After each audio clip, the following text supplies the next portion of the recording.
So my number one film that shaped my 2023 is Roger and Me, documentary from 1989. This is written and directed by Michael Moore, and the plot summary is after General Motors closes its factory in Flint, Michigan, eliminating 35,000 jobs, filmmaker Michael Moore undertakes a quest to interview General Motors' chairman Roger B. Smith. So that's the Roger and the Roger and Me. So this movie and why I put it on the list and why this represents for sure for me the number one thing that I'll remember back on for 2023 is, this was the year of quote unquote like hot labor summer. There were several major strikes across the United States. The UPS workers stroke, the UWA, the auto workers had a big strike. And then here in Hollywood, the WGA and the SAG-AFTRA, the Writers Guild and the Actors Guild also had a strike for a long time. And I have always been, for most of my life, a huge supporter of labor movements. I mean, I didn't grow up in a labor family, like no one in my family was in a union, but actually, credit to this film and seeing this as a teenager was sort of why I started, for me, labor and solidarity is such an important moral to me that I hold really dear. But this year specifically was the first time that I actually went to a picket line and walked it in solidarity with a lot of my friends who are in WGA and SAG. So in past, I would always give money to strike funds whenever I would see them, but I never actually spent the time to put, my body on the line, so to speak, on literally on the picket line. And I did Mm, that, and it was a really rewarding and fun experience. I definitely mm, stood by both the WGA and SAG for what they were fighting against. And I think they also, just the testament to the power of labor is they won a lot of huge mm, things that they wanted from the studios, when the studios at the beginning of the strike said, we will never give you this. And yet they ended up winning. It just shows that that is really the only power we have left, I feel like, in this society, at least the United States, is through labor. So this movie, which I saw as a young teen and really sparked my love and admiration for Michael Moore, and then also again labor, I had to go back to this movie and put it on this list. I mean, it's how I view the world as, it's workers versus the owners, right? It's the workers versus the capital, people who control the capital. And this movie helped shape that worldview that over the last couple decades have been more and more like been important to me, but I had to go back to this film. And I'll talk more about the film and we'll get into a discussion about that and why I still think it holds up and is very resonant. But curious if you had seen or heard of this film before. no, neither. But yeah, I agree. Very resonant given the time that we live in and this year specifically. I agree with you. If I were in LA, I would have supported as well. And so glad that they won and showed their power, but also the fact that studios were able to finally understand it as well. Hmm. Maybe they just feared that nobody we I mean, ultimately they sort of also fear that there'll be no product if Well, there yeah, is, that's the if power that that's what workers they're have right over the exactly, owners. Yeah. which, as like some, if I were running a company, I would be worried about that for sure. Why Hmm. shouldn't you be worried about that? But the fact that they were able to meet them and they won, that's amazing. But yeah, I never watched the movie before. I have mixed feelings on Michael Moore, as discussed previously. Just, Hmm. I don't know much about him personally, but just his movies and just his style. But I also appreciate a lot. Like somebody has to be that, constant pest in your ear Right. to get stuff out. So I do appreciate that. I do respect that. But watching that unfold is quite uncomfortable for sure. I think as a movie, if this movie were like half its length, it would be so much more powerful because it just sort of goes on because he basically there's no editing here, which maybe to his credit, it's kind of pure in that sense. But from a making a point standpoint, the point is already made that okay, tracking him is so difficult, and you're sort of hearing the same messages over and over and over again. Maybe that is the point to kind of really feel the plight of the people. So I get that too, but as a pure kind of film watching experience, that at some point it started to kind of lose me because we'd seen the same thing play out so many times. But yeah, at the same time, the fact that he was able to do this and get into all these creeks and crannies, that's pretty incredible. Yeah, I think And what that's what he documentary filmmaking should be about. Right. I mean, he really, this was his movie that his first movie and what put him on the map and Yeah. got him his entire career. And he really did change the game in how documentaries are made. Like he weaved his I own bet. personal story into it. He has a very specific vision that it's not just, okay, I'm going to sit the camera back and Right. sort of observe. And no, he has a very specific point that he's trying to make. It's more like a video essay. in that Yeah. sense. And I understand what you're saying about the, his hook was, I'm going to try to see the CEO of General Motors, just ask him why he did this. Right. And that is the through line. But that's just the way, that's like the narrative that connects together this story of, a city that was destroyed by Yeah. basically the Union losing its power. So there's a Yeah. great montage in the beginning where they show Flint, Michigan, where he's from. So that's the personal connection, just looking like a utopia in the 50s and 60s Yeah. of, oh, everyone has a nice house and they have a great life. They can raise all their kids. There's no, there's very little crime and poverty. I'm sure it was a little bit of nostalgia lens too. Like, it Right. wasn't that perfect, but he was setting this perfect society up, and now showing just the decay and just downfall of this used to be a major American city, simply by the fact that, as they kind of try to make the case, at least for, is as the union, which General Motors was the main employer of the town. The unions had a lot of power in the 50s and 60s, and then over time the unions just got too buddy buddy with the companies and gave too many things away. And now the company, because the unions have no power, can just shut the entire plant down and get rid of all these jobs. And it just really, like, heartbreaking just to see all the workers and just the town sort of Yeah. gradually crumbling, like, as the film goes on, and does not have a happy ending. Like, No. the end of the movie is the town is decimated and Yeah. there is Very basically no sad. hope. And then, the people stories too, that there's sadness there, but there's also different people trying to cope with it differently. There's a Yeah. lot of delusion there. Like the Hmm. interviews with, the is it the homecoming queen, or Oh, she ended right. up The winning Miss Miss America. America. Yeah. She was Yeah, Miss like Michigan then. Yeah, she was yeah, Miss Michigan. exactly. Like those are so telling. Like you could sort of say, oh yeah, she's kind of ignorant or self-centered. At the same time, you see the humanity of the person, right? Like Right.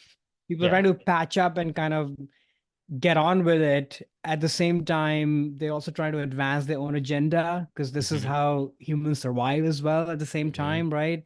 But then there's sadness and this kind of hollowness and hauntingness to it too. So I love all of those kind of really personal human elements because that's what you really need to tell the story of what is happening. Right, right. Which is another skill that he has in all of his Yeah, documentaries, where, yes, he talks about giant structural problems, but he grounds it in these very, very yeah, personal narratives, like that one woman who is selling rabbits either for pets or for meat, and you get to right, choose, like, do you want to eat it? Because I'll kill it and you can eat it, or, like, you can have it as a pet, but, like, that's where she's driven to because of right. there's nothing Ugh, else out there. And then the other heartbreaking scenes were with the guy who's, I think Michael Moore even says, oh, this is the only guy who is now have more of a job than he did before, which is the one enforcing evictions.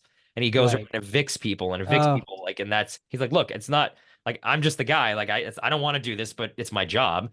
And all these people just, basically getting their stuff. There's even a scene in Christmas. I think they're like dragging out a Christmas tree because they have to evict horrible. these people because the landlords is just really terrible. But again, I think that the what this movie speaks to is the solution, which he kind of dances around. He doesn't come up and say, this is what we need to do, but is having power and fighting, and not just kind of rolling over and letting, the Hmm. the owners take everything away from you. You need a strong union and you need to fight back. And that's why when you take that away, all of a sudden now your town gets decimated. So Yes. I think that, again, was the message that I took away when I first saw this film. And even now, especially this year, with all these unions showing a lot of strength and getting all, the UPS workers got what they wanted. The UAW got what they wanted, and so did SAG and Yeah. WGA. So it's just great to see that, yes, you do have to fight. There's even a sequence in this movie where there's a sort of, he kind of goes through all these different answers that people have, and one of them is like, oh, religion. And these preachers come and they try to comfort you and say, look, be humble, it Mm, sucks things, but just, be happy that you have your health or whatever.